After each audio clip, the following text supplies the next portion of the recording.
Hey, Raider Nation, what's good? Jesse Merrick here. Welcome to another episode of the Silver and Black Sports Network podcast. Today was a big day for the Raiders because they finally introduced Klint Kubiak as their next head coach. So we're going to dive into my biggest takeaways from what he had to say about joining the Raiders, all right? We'll be touching on the path forward for Kubiak and what he had to say about Maxx Crosby and all the trade rumors surrounding him. It's been really noisy. His thoughts also on working with Ashton Genty and Brock Bowers. We're going to be getting to that. And we also have got some Fernando Mendoza talk to get to as well. Klint didn't really bite too much. He gave us a little bit, but I did speak with Mark Davis afterwards as well. And while he didn't say a ton, his facial expression said much more than it needed to. All right, we'll get into all of that and more coming your way. But first, we got to get to our question of the day, all right? I want to know from you guys. We're live right now, so let me know down in the comments, okay, what your biggest takeaway was from Klint Kubiak's introduction to the world as your next head coach. Did you love it? Did you like it? Were you kind of Let me know. Sound off in the comments below. And last but not least, shout out to all of our new subscribers. There have been a lot of you lately. If you're not already subscribed, make sure you smash that subscribe button. It helps the channel grow a ton and presents it to more Raiders fans. And also, too, check us out online at silverandblacksportsnetwork.com and subscribe to our free Raiders newsletter. That thing drops every Friday, and it is chock full of all the latest news, analysis, and insights on the Silver and Black. And again, it's completely free and a great way to support the growth of our brand here. And with that, guys, let's dive into my takeaways. And then, like I said, we'll get to your guys' thoughts live here and start the kind of back and forth of what we learned today from the Raiders and from Klint Kubiak,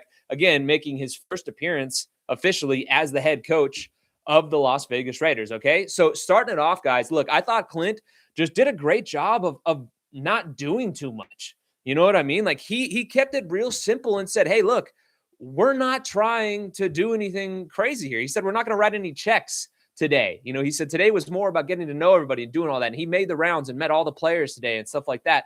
So I thought he handled it really well. Too many times in the past, we've seen so many coaches that come in and say, like, we're here to compete and all those different things, you know, and I think he just came in today and said, hey, look, we're going to come in and try and build a foundation for the future going forward. That's what Spytech had said. It's clear they're locked in step with that. And he just straight up said, like, I'm going to come in and be myself. I asked him, too, about the fact that he had been working with, Mike Macdonald up there in Seattle. Obviously, he got there after Mike Macdonald's second season up there, but he did have a front row seat for watching the guy really coming into his own as the head coach of a franchise. I asked Klint about that when I was down there at the facility and what he would take away from the lessons that he learned up there in Seattle from Mike. And he basically just said, like, to be yourself. And it's very clear that, like, Klint was just kind of comfortable being himself up there. Like, he's not going to be some high or low or anything like that. Like, he was just really grounded. And I thought that was big, to be able to see that from the Raiders. Because, again, there's a lot of times there's been so many questions about who the coach is and all this stuff. And, like, yes, there's questions about what Kubiak is going to be as a head coach in this league, as a head coach and play caller in this league, having both of those roles together. But it's clear he's ready to take on that challenge. In the past with Josh McDaniels, we had seen him fail before, and it was like, I don't know. And then also now with Pete Carroll, it was one of those things where it's like, okay, this is a guy that had been away from the game, and we had been there and done that and seen it, but how's it going to work here? Now it's like Klint is coming in. It's a fresh start. It's new. He's got a very clear, vision for what this is going to be. And I think that's refreshing for a lot of you Raiders fans. Like I said, I can't wait to see what you guys thought about it as well. We got about 70 people jumping in, 85 people. It's jumping up here on the 3 o'clock live show here, guys. And, I think it was, again, just one of those ones where, like, I walked away thinking, like, man, this guy understands it. And it shouldn't be a shock. Like, he grew up in coaching, his dad was obviously a coach in the league for so long, and he grew up in and around coaching and coaches at the NFL level. I thought that was really cool just to be able to see that in his presentation and everything, and hearing him talk about his dad and say how cool it is that now they're the first father-son duo to win a Super Bowl. Like, that's awesome. Also, the fact that they did it on the same field, that's pretty crazy as well. But you can just tell how much this means to him. So many coaches, they do come in here and talk about, what it means to rock the silver and black and to be a Raider and all those things. And it's very clear that he knows that. And everybody that's come here, honestly, I think they do. But you can just tell, like, for him, like, this is, he understands the legacy of this franchise. And I think that was really cool too. A nice nod by the Raiders to have all the legends up there around him. That was something that stood out to me big time. Okay. Let's see. I'm going to jump to a little bit of the comments as I continue to kind of get to things. Exciting times, Jesse. Raider times. Yeah. Hey, look, it is exciting times for the Raiders. It's big time for sure. Very grounded guy. He's going to put work on in this feeling. Yeah, I agree too. I think he is going to put in work. big time. Like, he's just going to come in. He's a no nonsense guy. Like they said so many times, one of the things that stood out to me from the press conference is like, he said, Brady made a mistake. Tom Brady made a mistake by giving him his number because he's going to be blowing him up. And he even noted the fact that Tom has a different view of the game of football than he does, a different offensive approach, I guess, more than anything, I guess is the best way to say it. And he was welcoming the fact of like, we're going to be able to bounce ideas off of each other and pull things from each other. And I think that's really cool because, again, this is a guy that's grown up in coaching. His dad was a coach. He worked under Shanahan and all that stuff. It would be so easy for him to be like, I know what I'm doing here. I've been calling plays. We just had one of the top offenses in the league. We just won a Super Bowl, all that stuff. But no, it's very clear that he's still open to learning and growing and working in concert with Tom Brady and John Spytek. And so that was one of the things that really stuck out to me. And shout out to all you guys in the comments. There's a lot of you guys talking about seeing me down there, at the press conference and hearing my questions and stuff. I appreciate you guys watching. And again, just the love. Like I've said it so many times. I don't want to continue to say it all the time, but I'd never want it to be lost on like how much I appreciate you guys in what you guys have done in terms of me and the growth of this brand and the support that you guys have shown me. It's awesome. And you guys are so sweet. So I do appreciate that big time.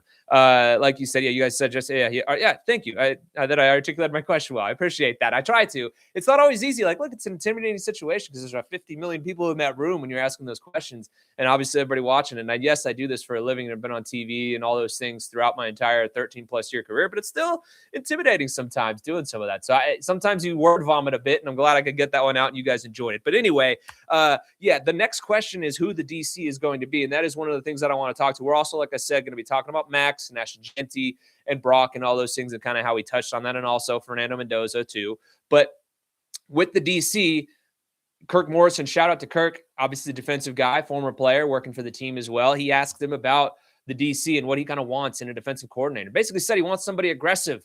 He wants somebody that's going to go out there and play like sound football. And this is a guy that knows and realizes you need a good defense to be successful as an offensive play caller in this league. He just saw it firsthand and how it helped him win a Super Bowl up there in Seattle. You know what I mean? So like, this is a guy that you better believe is going to be tabbing a quality defensive coordinator, a guy that he really wholeheartedly believes in. Obviously, before we dive into more of our takeaways here, there's some of the rumor mill, again, from Lock and Fora, who's had a lot to say about the Raiders lately, but he was saying the whole thing about,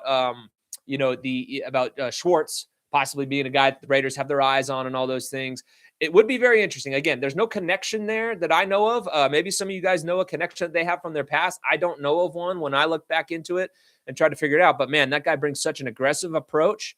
That would be a lot of fun to watch. And it could be one of those deals where Schwartz handles the defense and Kubiak really worries about, running the team as a whole. But you can be like, hey, dude, you handle the defense. I'll be the guy that's going to be calling the shots offensively, and we're going to make this thing happen. And that's how you could kind of recreate almost what you had in Seattle, where it is a bit of that like divide and conquer type of thing of how they're going to do that one. I see someone on here saying, can we get the ex-Eagles O-line coach after last season's debacle? Look, that would be awesome. That would be a great fit, no doubt about it, because that dude is one of the best O-line coaches in the league. I just think it ain't happening because I think he is going to be done coaching, for what I understand. He's going to be working within that organization there in Philadelphia, kind of behind the scenes and stuff. And I've said it multiple times. Yes, Clint can't take every single coach with him from Seattle, but he can go after a handful of the guys up there offensively. And John Benton is the offensive line coach there up there in Seattle. I'd imagine he'll bring him down in some form. Obviously got to tweak the title a little bit in order to make him come down, or maybe they release him and let him go. Who knows? But he's followed Clint around the league. He has been a very good offensive line coach. I forget the exact stat, but if I remember right, like eight of his offensive lines that he's coached over the course of his career have been top 10 or top 8 offensive lines. Like, he has been so successful as an offensive line coach. He's another guy, again, like I said, that I think will be here in Las Vegas with Kubiak, that being Benton. He also coached under Gary Kubiak as well. So there's family ties, all that stuff. It's very clear that he's kind of a confidant for him. But I want to get to the Maxx Crosby stuff, guys, because, again, that was another takeaway for me. That was obviously one of the massive things that we all wanted to see what would come out of it, okay? Maxx was obviously at the facility. He was not in there at the press conference. A handful of players were. I saw Isaiah Polamao, Ashton Genty, Caleb Rogers, Colton Miller was there. Jeremy Chin was the first player to actually arrive into the press conference, and a whole host of other guys. There was tons of them in there. To take this in. And I thought that was really cool. Brock Bowers was at the facility, but Brock was not in there.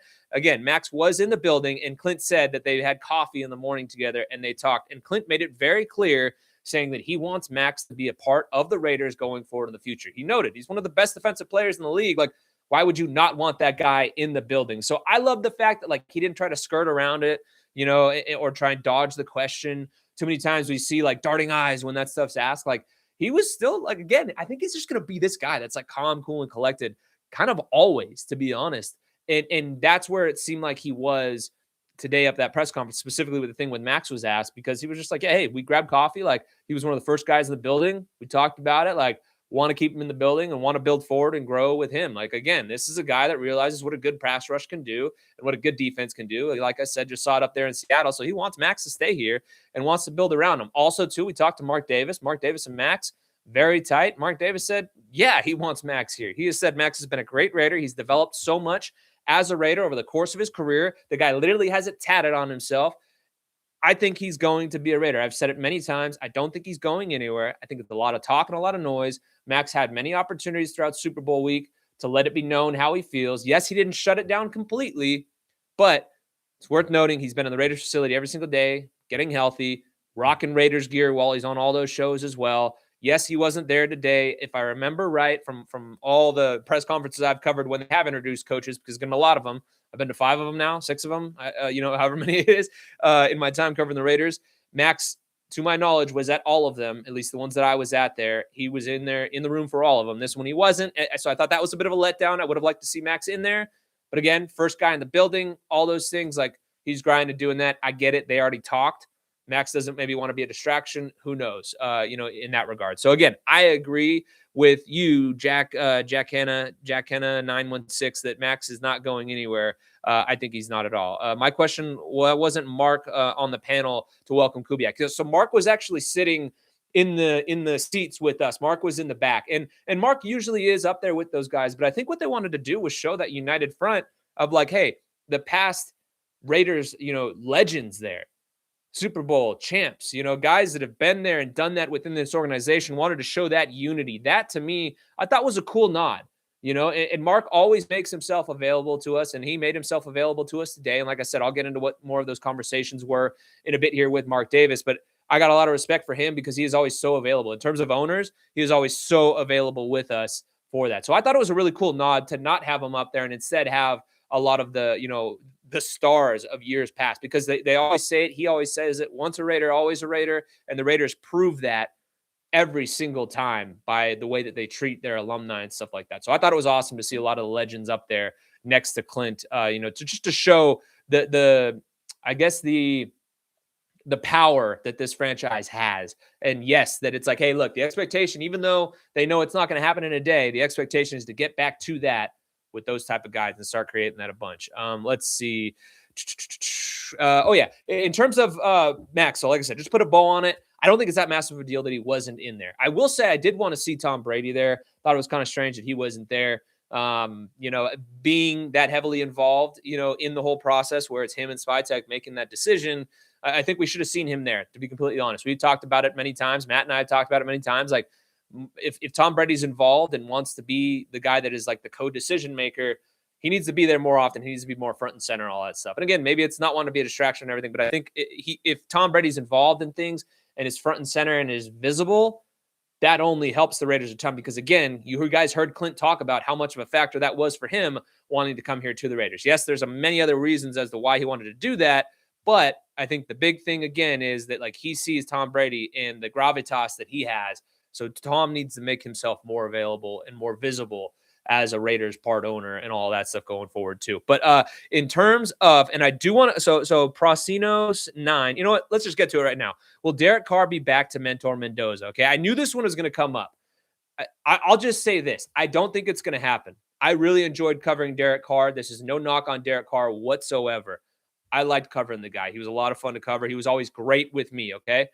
I think when you go back and look at it, look at the way that the Raiders have treated their alumni, okay? There's a reason that Derek Carr hasn't been involved in much stuff since he left, okay? That's just easy to read the writing on the wall there. I understand that he and Klint have a past and all those things, and they're very comfortable and all that, but I just don't see it happening. I really don't. I think if Derek comes back, I would be willing to bet a decent amount of money that it won't be with the silver and black. And I may have to eat my words at some point. And is that fair? Probably not. He's the franchise leading passer. You know what I mean? Like, this is a guy that blood, sweat, and tears for this organization. But there's a reason that he hasn't been around the franchise. What that is, I don't know. I'm just calling it like I see it. You know what I mean? So I don't think Carr's coming back to the Raiders in any way, shape, or form. I think if he decides to play again, I think it'll be somewhere else. I heard somebody throw out a really interesting one about the Steelers, depending on what their situation ends up looking like. But yeah, no, I don't think Carr is going to be involved on this staff or anything, moving forward. Are things rocky right now with Maxx and Spy? I think a little bit rocky, but nothing crazy. You know what I mean? Like Seamus, I really don't think it's that big of a deal in terms of the reported rift between them or anything like that. Maxx is pissed. I get it. He wants to play, but I think when he sees what's sitting him and what happened and transpired for the end of the year and what it can do to build them and grow them for going forward, like boom, it just makes sense. We'll get to more of this. Yeah, I think again, another guy like the Vikings would be really interesting too. Obviously, see what Kevin O'Connell has done with quarterbacks, over the years and stuff like that. So yeah, it could be a really interesting, reclamation project, quote unquote. I don't mean that as any disrespect to DC, but it could be one of those deals where like you've been away from the game, you go to a guy that's just an offensive wizard, and works with quarterbacks so well. That would be kind of fun to watch, to see there. Carr might go to the Cardinals. I don't know if I see that happening, but who knows? Again, anything can happen. But that's just kind of my take on the whole Carr situation. Like I said, I want to get to a little bit more of what I saw with Kubiak before we start diving into this. And I'm like ADD kid, so I'm going to be jumping into the chat and talking, trying to say I'm going to keep things on the guardrail as well. But you know what I mean? It's like the chat pops up and I'm like squirrel, like the guy from the Up movie. You know what I mean? So like I love interacting with you guys. So I'm going to want to jump in there from time to time, but I'm always going to try and like revert back to get to my complete thoughts there. But loved how excited Cliff was to not only see Ashton Genty, but get ready to build around him and use him. You know what I mean? Like it was very clear that he is excited to work with that dude, that Ashton Genty was a big reason why he wants to come here. We know this dude likes to run the ball. Again, ran it at the 4th highest clip, loves his big, heavy personnel sets, the 12s, the 22s, all of those different big ones, in terms of personnel wise. 21 personnel is going to be another big factor for the Raiders. So they're going to need to figure out fullback. But what he is going to be able to do with Ashton Genty, and we talked about it in our last podcast with Cody Alexander. You guys got to go back and watch that if you haven't already. For those of you that are new to the channel, definitely go check it out when we dive into Kubiak's scheme and everything like that. That was one of my favorite things we've done here with the brand. Cody dives into the scheme so well. Like I said, I could sit there and talk to that guy for like hours and hours on end. But Ashton Genty fits this scheme so well. As I'm watching the Super Bowl, I couldn't help but sit there and think, K9, Kenneth Walker, and Ashton Genty, one and the same in terms of their running style. One, they have the same stance. Boom, the whole like Michael Myers stance back there. And Ashton Genty can show the patience and stuff like that. I think, look what he did after contact this year. The numbers are insane. Give that guy some room with better coaching and a new scheme that helps to alleviate some of the pressure along the offensive line and lets the running back read things a little bit more, particularly on the second level. Ashton's one of those guys. If he can learn to be that slow to fast through, be real patient at the line of scrimmage, and read that second level, this is a guy that's going to do big, big things going forward, okay? Now, let's see moving forward in terms of some of the other stuff I wanted to get to. Oh, Fernando Mendoza. Obviously, that was something that was going to be asked. If it wasn't, I was going to jump in there and ask because we all want to know, and, jokingly, obviously, because we all know that Spytek and Clint are not going to say anything about Mendoza, firmly. But he said, he's like, we got a lot of tape to watch before we go and turn that thing in. Totally get it. That's the answer that he should give.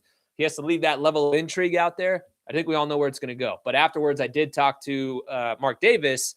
And if you guys haven't seen it after the show, go and check out my Twitter and see that. Yeah, it was at Pigs 76. Freaking Mark tipping our hand on Mendoza. Look, his face gave it away big time. You could see how excited he was. I jokingly asked him, I was like, hey, what'd you think? You got your look at Mendoza in the national championship. And he had a big smile, big grin on his face, turned nice and red like I do, being a ginger. You know what I mean?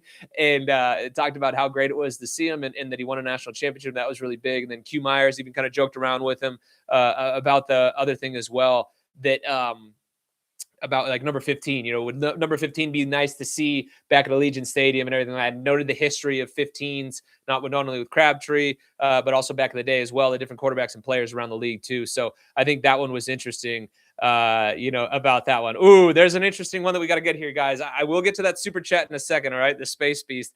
That's a funny one.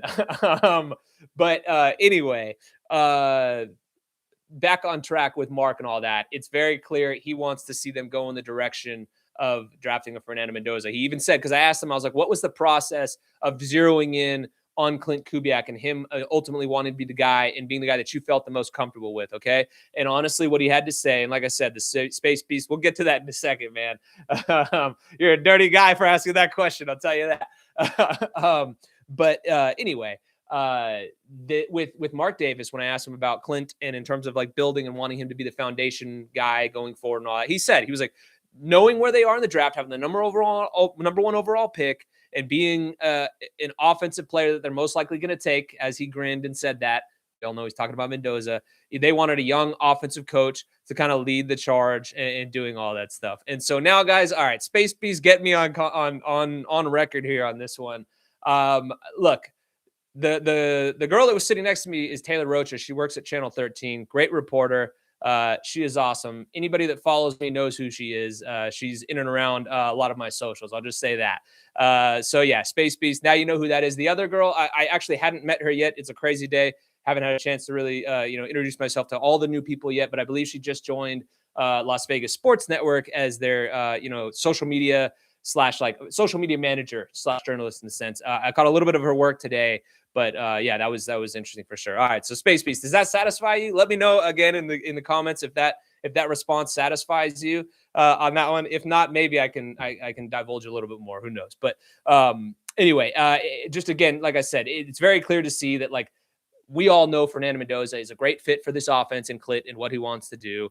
And so that was, I think it was great talking to Mark. Like I loved talking to Mark after the fact and hearing him really lay it all out, because that was what we all saw from afar. But it's very clear that like they zeroed in on Clint from the get-go. That's the guy they wanted. You know what I mean? And that is so great, I think, for the Raiders to finally land the guy that they wanted. You know what I mean? Like I do think there was interest in Jesse Minter. Don't get me wrong. I really do think so. But I think all along, I think Minter was probably like their quote unquote backup plan or their number 2 option at the beginning of it all when it was all said and done. But they zeroed in on Klint Kubiak as the guy. Last year, they missed out on Ben Johnson. They went all in on it and it didn't work out. They wanted Klint Kubiak and they got their guy. And that's why like I'm fired up for you guys, because it finally worked out for them. You know what I mean? Like it just seems like they're doing the right thing from the outside looking in. And now they have the path in front of them with all that cap space and all that money laid out in front of them as well. Let's see. So now I want to get to a bit more of the chat, guys.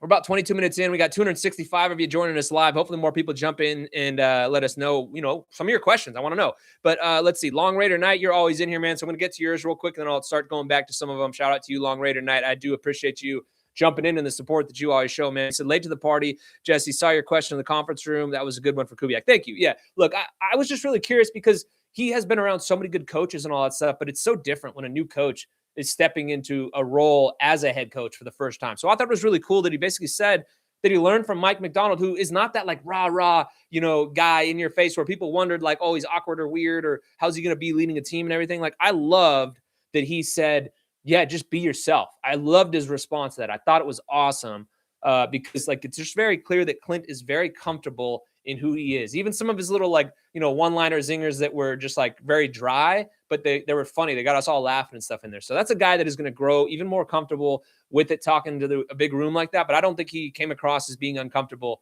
talking to a group by any means. I thought it was really interesting and I thought it was really, really cool. So I liked his response to that. So that was a fun question that I was super interested in.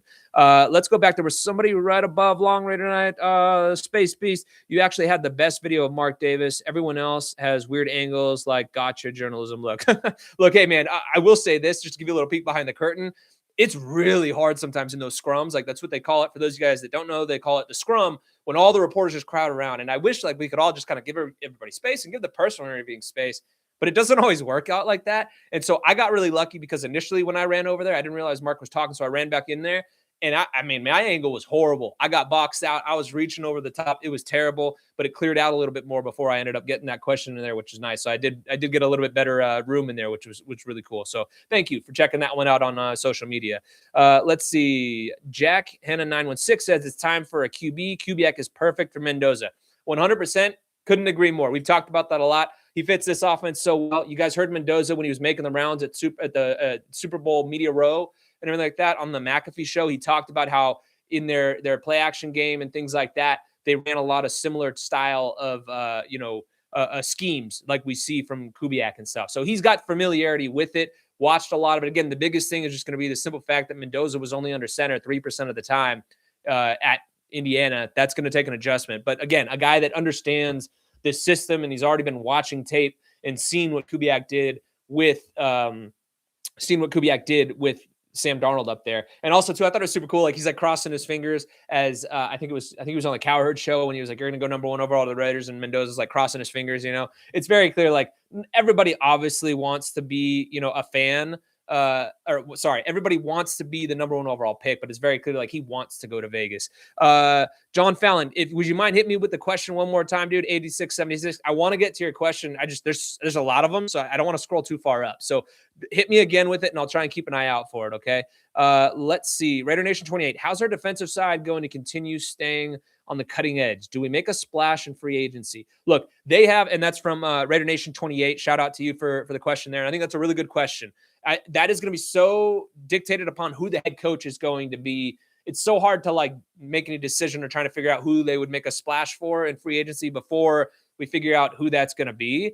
But one thing that is really going to be interesting is going to be one, who that hire is. And then we can start to look at the free agent landscape and see who that is that's available out there to them and who makes sense, And so like, I think if they go and poach somebody like a Carl Scott, possibly from the Seahawks staff, that's going to be interesting. I think they could make some splashes. Maybe they go after Cody, Kobe Bryant.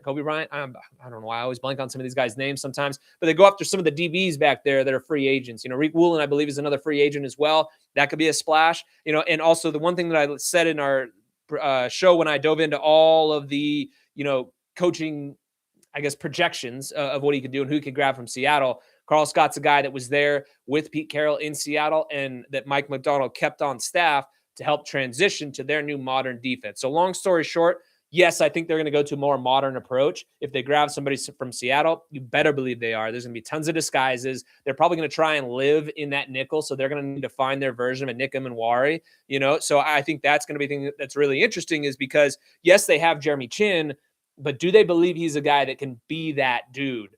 I don't know. We'll have to see who the next coach is that comes in there. I think they'll probably have to add somebody that's a bit more dynamic and rangy. So that's going to be the thing. And if Schwartz comes in, you better believe they are going to be so aggressive defensively. It's going to be crazy. I'd love to see it just from that scheme standpoint.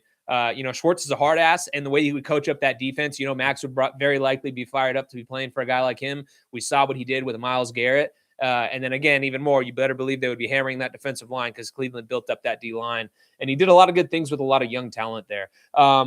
Sorry guys, there's a lot of comments, and I appreciate all of you guys jumping in here and doing it. I'm trying to keep up with as many of them as I can because I love your guys' questions. You guys are great. John Fallon, did I catch it? Okay, here we go. Since it looks like the Browns are going to screw Schwartz, do we try and trade a 4 for him or pivot? Yeah, okay. So John, I hope that's the question you were talking about. Yeah, look. So I was just talking about Schwartz a little bit earlier. I don't know how I feel. I want to would you guys be down with trading a 4th round pick, for a defensive coordinator? Look, there's a lot of holes on this defense. 4th round picks are valuable. You obviously got to hit on them, obviously, but if you really like Schwartz, if Kubiak believes he is the guy and they think they can keep him here for a long time, because I think Schwartz is probably relegated to I know he wanted to be the head coach in Cleveland, but I think he's ready and okay with being a D coordinator for quite a while. If he does indeed want to coach this year, because he said he was going to take the year off. If he does indeed want to coach this year, I'm curious, would you guys be down with trading a 4th round pick for him? I don't love the idea of losing draft capital, but God, he's a hell of a coach. So I know this is a cop-out answer, so I'm sorry, John. But God, I don't know. I really don't know. I would personally, I think, okay, I'll make a decision on it. I would much rather see them grab somebody from Seattle staff just because of what that defense did, and that is very much so on the cutting edge of things. But it's hard to argue with the results that Jim Schwartz did, and obviously that's a guy that's coached around the league. He's been there, done that. Would be a great resource for Klint Kubiak for sure. Let's see. Dia Rowan Morris, 6536. I suck at reading you guys' names, so I'm sorry for butchering all these each and every time. You said the new era, young head coach and QB, young core plus $100 million equals bright future. Yes, and I'm so glad you brought that up because, you look at it, and again, you can see the path forward with Kubiak coming into the fold.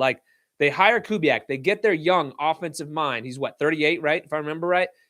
They've got Mendoza coming in. They've got the building blocks on offense. When you look at it, they've got Ashton Genty. They've got Michael Mayer, who, like, I'm not putting him in front of Brock Bowers. He's just the first one that popped in my head as I'm naming both of them. But I think Michael Mayer is a piece that you can use, especially with wanting to run a lot of 12 personnel. So, again, you've got Fernando Mendoza incoming, more than likely. You've got Kubiak at 38 years old to work with him and grow with him, as Mark Davis told us. You also have Ashton Genty in place, a running back that is a premier talent, just needs some help around him. And Kubiak touched on that. Then you have your two tight ends. You have Brock Bowers, and you also have Michael Mayer. That is the modern NFL running so much more. The offenses that are having success are running so much more 12 personnel, two tight end sets, 22 personnel, you name it, 21 personnel. Like I said, there's going to be some fullbacks mixed in there. Maybe Mayer plays a little bit of fullback at times. And then also, too, let's not forget that they have Colton Miller locked up for the next 3 years. So just go back and like zoom out and look at what the Raiders have. It's going to take some time. Don't get me wrong. There's a lot of holes on this team.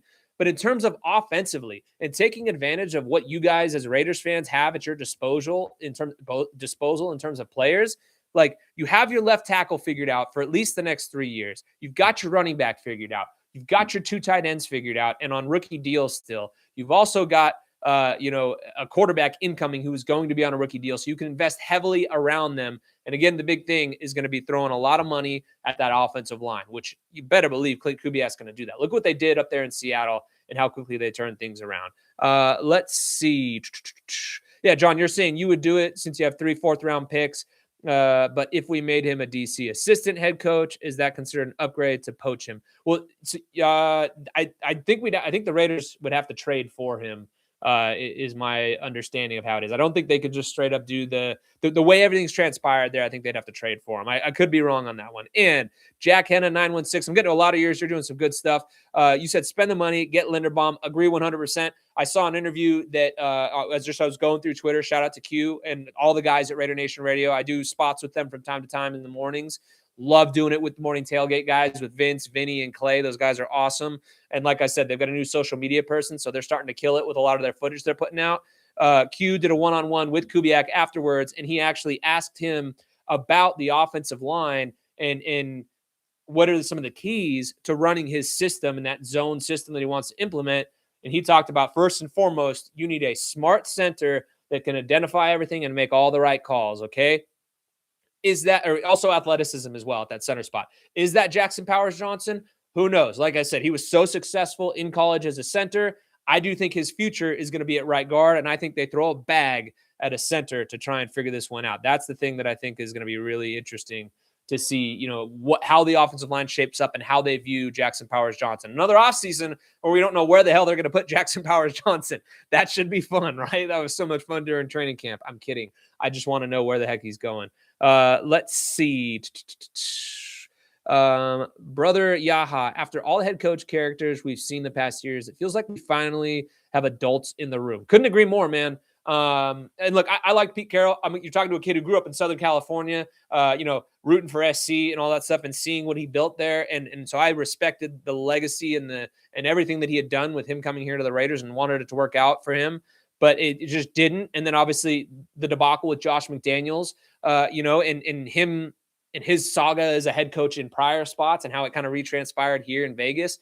And then also obviously with AP, where it just didn't work out. Like, yes, he had the big personality and all that. Like, it just seems like now they have a guy that's just boom, steady Eddie, going to come in and just be all about ball and coach football. And I think that's refreshing for you guys. It just jumped on me, so I didn't just see, but I know somebody just said that the Ravens aren't letting Linderbaum go. Look, I agree. They're probably going to do all they can to keep him there, especially Jesse Minter coming in. But hey, we'll see what happens, going forward with them. Connor McGovern, 28-year-old center, is also a great get. Yeah, hey, look, that would be an interesting one for sure too. I think that is another guy to keep an eye on. The Raiders are going to address the center position in some way, shape, or form. Again, whether that's moving Jackson to center or bringing somebody in, they're going to figure that out because they need somebody that can get in there and make those calls. Let's see. Silver and Facts. And since when can a player refuse a franchise tag? Haven't you seen when players are pissed about that, but they play anyway because they are making bank? I don't know who you guys are talking about with the franchise tag in there, so sorry. I probably missed some back and forth from some of you. But, hey, look, we've seen players refuse franchise tags by just sitting out to get to that. Like I said, not knowing exactly, what I'm talking about. But in terms of what you guys are talking about with the question there. Let's see. Raider Nation 2769 said, I liked what he said, that all the talk means nothing. It will be our actions that speak the loudest. 100%. That was the one that stuck out to me the most. His quote about, like, we're not up here to cash checks today. Like, I loved hearing that from him. I thought that was awesome for Kubiak to be able to say that and throw that out there. That was big time for sure. Because so many times guys will go up there and say, we're here to compete and we're going to build it this way and do all that. And like, there wasn't really that. Like, it's very clear what he wants to do. We've all seen his scheme. He wants to run the football. So what's he going to do? Well, he's got all the pieces. He just needs to invest in the offensive line and needs to get his quarterback. That's very clear to see. And then again, now needs to build up the defense, and those answers will come our ways, big time. Let's see. Yeah, that was definitely a great line for sure. Space Beast. They're like, not here to cash checks. Like I said, like I loved that for sure. Let's see. Jumping back a little higher. Shout out to Taino Raider 16. Just got in. Salute Jesse, Raider Nation. Hey, appreciate you, man. I seriously, I like I said, I appreciate all the love that you guys show me. For sure. And we're seeing move to Todd B. I would trade a 4th round pick for Schwartz in a heartbeat. Like I said, you guys got multiple of them. So yeah, I get it. Like I said, there's just so many holes on this roster. So you want to fill it out, especially on the defensive side of the ball. And I think they'll invest heavily on defense in the draft, to be completely honest. But yeah, look, if a 4th round can get you a guy that you don't have to worry about at all defensively, and you know exactly what you're getting, it probably does make sense. But I loved what I saw from Seattle up there. And I know not everybody is a Mike McDaniel, but I think it'd be great for the Raiders to be able to poach somebody from that staff, for sure. And let's see. Can Control Life said Mendoza going to have so much pressure and attention. Raiders got to be patient. Yeah, hey, look, I agree. There's going to be a ton of pressure on Mendoza, but I think there's like no guy that's more suited for that here in Las Vegas and also playing for Raider Nation. Like, you guys are an insane fan base, and I mean that in the nicest way possible. Like, that's part of why I launched the brand here around the Raiders after having covered them, because I've enjoyed, interacting with you guys so much. Like, you guys are so locked in and so tapped in. And that's a lot of pressure playing for a fan base like that. Like, no offense to the Jags who have turned it around, but like, their fans are not like you guys. There are many fans around the league that are not like Raider Nation. You guys know that you guys are different. And again, I mean that in the nicest way possible. Like, I love covering you guys because you guys are so locked in on everything.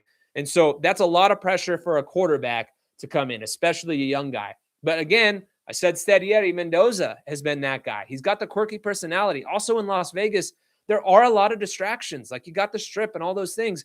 Mendoza's not going to mess with any of that stuff. Like, he just wants to come in and play ball and hang out with the boys. Like, he's talked about it all the time, He said he doesn't even have a girlfriend, So like that's the other thing. Like, because he doesn't want to be able to divert his attention. Like, he wants to go all in on football. So like, I think Mendoza is better suited for a lot of that, to be completely honest. Like, I think he's a guy that is just like in a perfect situation. Also too, like, not to bring his family into it, but he's been through some true adversity with his mom and her battle as well. So like, this isn't a guy that's been like coddled his entire life. He's been through some real stuff, So like, I think he's a bit hardened, as a guy coming in here. He's not some like soft dude that's finally exposed to like all this and doesn't know how to handle it. So I think he's a really good fit, for it. Let's see. Can Control Life. Jags fans have a home. Hey, look, yeah, no knock on Jags fans. I'm just throwing that out there as an example. But yes, Raiders are worldwide, and I love that. Let's see. I want to get to some more of the questions in here, guys. Let's see. Rubric said he's going to be collaborative, not blindly run his system. Couldn't agree more. That's the thing too, is like good coaches don't just say, this is my scheme, this is what we're going to do. They say, this is the scheme that I want to run. How does it fit into the players that I have? And it just so happens that, like, honestly, you look at the Raiders and there are some pieces where it does make sense a bit, for how it matches Seattle. Again, like Kenneth Walker, Ashton Genty, the 2 tight ends that they use a lot. Well, look, the Raiders have a better tight end room than them. And obviously they've got the left tackle position figured out. Quarterback, okay, Mendoza, Sam Darnold. I think Mendoza can be better than Sam Darnold going forward, which I know is crazy to say after the guy just won a Super Bowl. But man, and one thing too that I want to get to here as well, here, guys. Maybe some people left the Super Bowl because they're like underwhelming, quote unquote, in a sense of like settling for field goals and stuff like that. This is my one, I guess, worry, I will say, for you guys as Raiders fans and how the offense could be in terms of scoring touchdowns in the red zone, not just red zone scoring, but scoring touchdowns in the red zone. I believe Seattle was 22nd in the league in terms of that percentage of scoring touchdowns in the red zone. We kind of saw that come to fruition in the Super Bowl. Let's not forget, though, that is a great defense in New England, okay? A great defense in New England up there. And there were plenty of opportunities for Darnold to hit on some big plays that he missed down the field, okay? There were times when Kubiak schemed guys open and Darnold wasn't able to hit them on those deep shots. Very different game. So I don't think that's a knock on Kubiak, the way that the offense, granted, again, they still scored 29 points. The Raiders haven't scored 29 points in 2 years. You know what I mean? So that's still a big plus. But the plays were there to be had. So Kubiak still schemed it up. So looking at the Super Bowl, seeing that there were plays to be had, that's a feather in the cap right there. But then also the totality of the way he closed, like the season as a whole, but the way he closed out the season, the last game of the regular season against the Rams, and then also what they did in the playoffs too. Look at the game against the Rams in the NFC Championship game where they took the running game away and the game was on Sam Darnold's shoulders. And all they're doing and talking about after the fact is about how Kubiak schemed things up, and schemed guys open. I think that was big. And yes, the key again from Can Control Life is build the staff. The staff is solid now. I think it is solid now, but or getting that way. Let's see. Rabe said, think they'll bring Shaheed over here. Look, I think he's one of those guys, like Shaheed did follow Kubiak, and they traded for him from New Orleans, and then obviously goes to Seattle, has some success, and he's going to hit the open market, probably command a pretty penny after that season. I don't think they're going to go for him. Like Trey Tucker is a speed demon, a guy that they can slot into that role. I think they already have a guy like him, in-house that they can use. And maybe Kubiak comes in and, likes what he sees in the kid out of Tennessee as well, from Dante Thornton Jr. I don't know. Again, it didn't look like there was a ton of meat left on the bone there. He just couldn't quite figure things out for what he was brought in here to do in terms of the deep balls. But I don't know. And again, I could be totally wrong on this, but I just don't think Shaheed is going to come down here. Again, he swallowed him, and Kubiak obviously wouldn't have traded for him if Kubiak didn't sign off on him coming up there. But I think they already have the deep threat, in Trey Tucker, or just the speed demon guy that can help take the lid off. And I think Trey can do a lot of other things as well. So I don't think that they go and bring him in there. Let's see. Pigs Pen 76 said, a lot of guys buy views. What's more important is quality engagement. 100%. And so you're replying to Watch Me Work 365. He said, you need more viewers, Jesse. Hope 26 is a productive year for you. Tired of content creators who are literally just using X notifications and act like they're breaking news. Hey, I appreciate that. I'm one thing I'll never do. I will say this. I will never knock any other reporters or people in the space creating, because it's hard to do this stuff week in and week out, man. It's hard to put your thoughts out there in this platform. And sometimes, like, we're going on 42 and a half minutes here to just talk and interact with folks and really put your thoughts on, because people rip it apart. People clip stuff all the time and rip stuff apart. So it's hard to do that, but there is a right way to do things. And I always feel like I'm always going to try and do things the right way. And this year has been great. We just started things at the beginning of the year, and so I've thanked you guys so many times, and I don't want it to sound like unauthentic, because it is so authentic. The growth has been awesome. It's been so much fun doing this with you guys, and we're only like just over 6 months in. So the views are going to come. I'm going to keep cranking out content and trying to bring you guys the best quality stuff possible. You guys keep sharing it with your friends, subscribing to the newsletter, liking the video, all those different things, and sharing it with folks. And the brand will grow. We'll get bigger and better with time. But right now, I'm really happy with the growth. We're putting up numbers and bunching further ahead of our weight class, and I think we probably should right now. So I love that, and I appreciate that, and thank you guys for all of that. Okay. Somebody else said, you said you're really anxious. No, I just get excited, man. I'm like an energetic guy. I did see somebody say something about the fact of, like, they were asking about my team. I've said it many times. I don't try to hide the fact that I am a Buccaneers fan. All my family's from Florida. I inherited that from them. Been a Bucs fan for a long time now, but I love covering the Raiders, overall. So, yeah, that's why I launched it. I covered the team for those guys that are new here, and I hate repeating myself a lot of times on the podcast, but there's new people jumping in all the time, so I'll continue to do it. But, I was a Bucs. I've been a Bucs fan my entire life and stuff. And so, like, I covered the Raiders since 2019 when I initially moved here to work for NBC. Thoroughly enjoyed covering the team, and it was so much fun. So where's the Bucs helmet? Well, hey, man, this is yeah, you are. No, don't apologize. I'm appreciate you for joining along. As long as you're surprised, as long as you've subscribed, dude, then we're good. It helps the brand. It helps me move. I got the Raiders helmet because, like, look, I got to support the brand. This whole thing. Like, I'm building it around the Raiders. So I want to give you guys a vibe and a look to the show that you guys can feel comfortable with, because that's what I want to do. And a lot of people have asked, for those of you that might be wondering, I don't know who that one helmet is actually signed by. I think it's Chandler Jones, but I don't know for sure because I actually got it from the Raiders when I hosted their training camp podcast.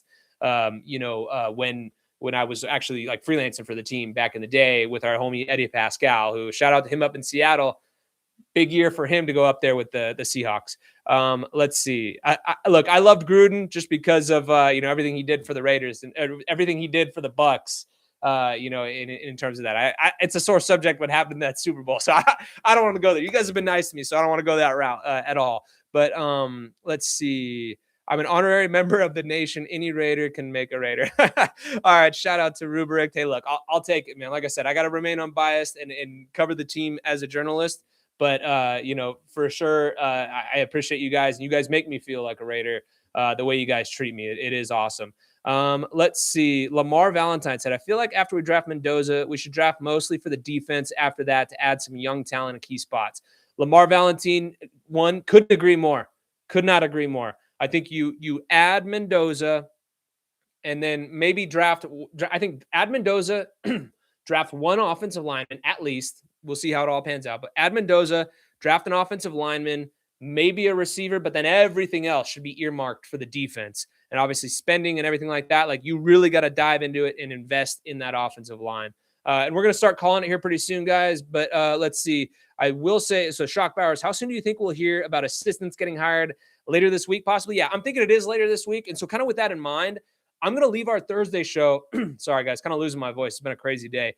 But I think that we'll get some word on some assistants later on the week, maybe into the weekend. Kubiak's going back up to Seattle to take part in the party, to celebrate the Super Bowl that he just won. I mean, like, the guy just won the Super Bowl, is down here doing it, but then he's going to jump back down and get to work filling out his staff. So he's going to be building his staff, as well. So that will be something that comes to fruition in the coming days. So I may make our Thursday podcast a little more flexible. I may cancel it and just do like a breaking news podcast when their defensive coordinator is hired and we get word on that. So just pay attention to all of our socials and stuff like that for me to give you guys a real announcement on that. I'm going to play it by ear till probably like tomorrow evening, and then I'll let you guys know what I'm doing on that front. But I want to just make sure that we give you guys like good content. I don't want to just go like live for the sake of going live or do shows for the sake of doing it if there's not a real topic that I have lined up for you. And the next big thing that I want to talk about is the defense when they hire defensive coordinators. So when that comes down, we will dive into it big time. You better believe that we'll bring Cody Alexander back on to dive into the scheme and kind of what it'll mean, for them going forward.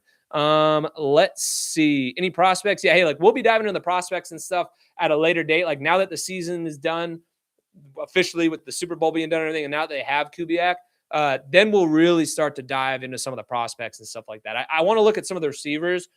I did like Surratt, I'll be completely honest, because as a true X receiver, the Raiders need an X receiver, and those guys were lethal with the back shoulder ball. And that's something that can translate. I'm real interested to watch and see how Fernando and Brock Bowers can do with the back shoulder ball as well. But again, Surratt's a guy that I like. I'm real curious to see where he goes. I did see Pro Football Focus actually mocked him to the Raiders in the third round. I don't know if he lasts that long, so we'll just kind of wait and see. To do it. Jennings Dunker is a guy that I need to look into a little bit more. Isn't he the offensive lineman? I could be wrong. Like I said, I haven't done a ton of my deep diving into the prospects yet because I've been concentrating on the season and the coaching search and all that stuff.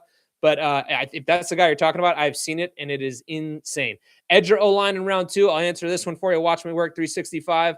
Yes, I would go. It depends who's available.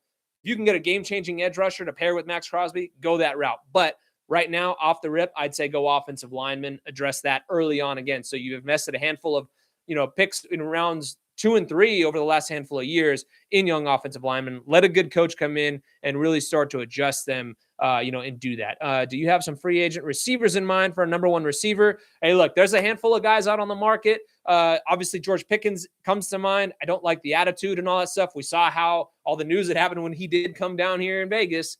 That guy is a hell of a talent, though. And then obviously, look, there's Alec Pierce. That's a guy that could probably get out there. Mike Evans, I don't think gets away from Tampa.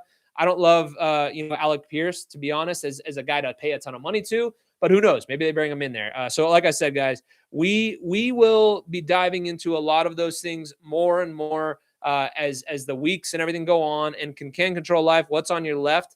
On which, my left here or my left there? I will say I'm actually going to be moving locations to the studio as well. So I'm going to be redesigning things a little bit. We're still going to keep the same vibe, but I'm going to be moving the studio setup pretty soon here as well. So anyway, guys, this was a lot of fun. I love bouncing back and forth with you guys. Shout out to Can't Control Life and Long Raider Night and the rest of you guys jumping in here and going back and forth with all of us.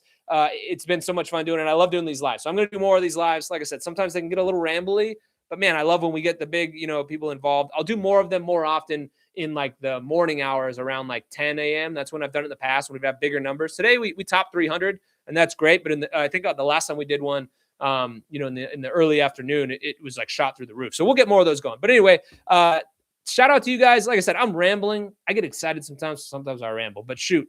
Thank you guys for watching and listening. I will keep you posted on the Thursday podcast. So make sure you take it all and pay attention to it all. Like I said, I am rambling, of course. I'm getting towards the end of it, but it was a lot of fun chatting with all you guys. So we'll see how it all goes. But like I said, tune in on the social channels and everything. I'll let you guys know what the deal is for our Thursday show, if we're going to bump it back and all those things, or if we push it into the weekend. So anyway, guys, as always, thank you for watching, listening, subscribing to the newsletter, all that good stuff. You guys are awesome. Can't wait to talk with you more, but you guys now officially have a true vision, a true roadmap going forward for the Raiders. So it's pretty awesome. And I am red now because I need some water. I got to start drinking some water on the way out of here and start rehydrating. Talking for 51 minutes straight is not easy. Appreciate you guys. Have a good one.